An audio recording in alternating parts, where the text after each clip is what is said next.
Good morning. Welcome to Al-Ameen TV, a detailed report on the potential disadvantages of the Waqf Amendment Bill for minority educational institutions.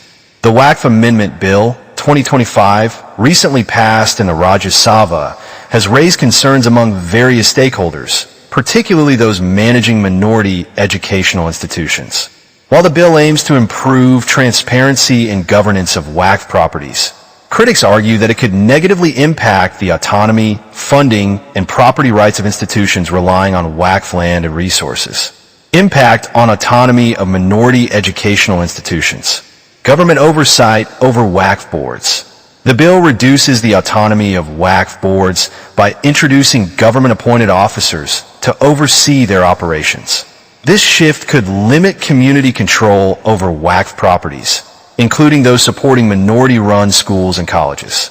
Inclusion of non-Muslim members in Waqf governance. The bill allows non-Muslims to be part of Waqf boards, with up to 4 non-Muslim members in the Central Waqf Council.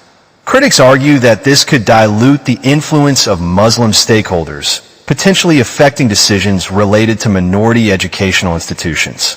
Judicial oversight reduced. The bill empowers district collectors to determine whether a property is Waqf.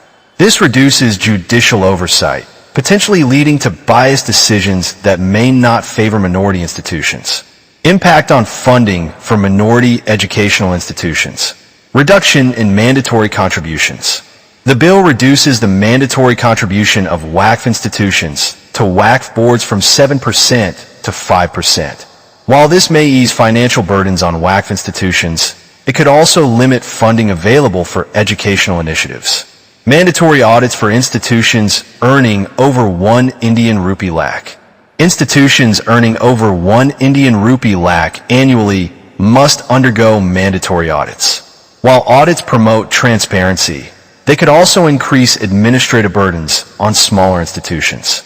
Restrictions on new Waqf property designation. The bill removes provisions allowing Waqf boards to identify and register new Waqf properties. This could limit the expansion of educational institutions relying on Waqf land.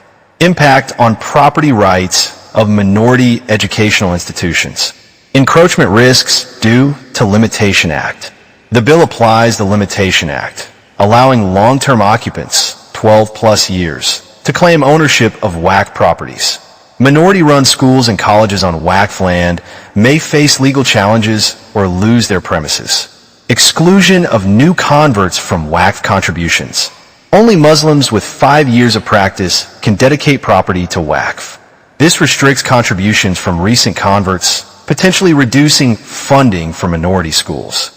Government investigation of Waqf properties.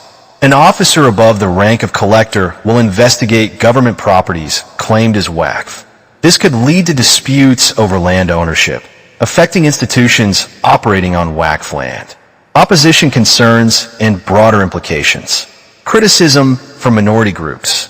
Critics argue that the bill targets Muslim-managed properties and reduces community control.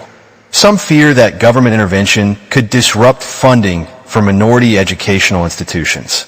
Potential legal challenges. The removal of Waqf by user, automatic designation of long-used religious properties, may impact schools operating on such lands. Legal battles could arise, affecting the stability of institutions relying on Waqf resources. In conclusion, while the Waqf Amendment Bill 2025 aims to improve transparency and governance, it also introduces significant challenges for minority educational institutions. The reduction in autonomy, funding constraints, and property disputes could hinder the growth and sustainability of these institutions. Stakeholders may need to engage in legal and policy discussions to ensure that the bill does not adversely affect minority education.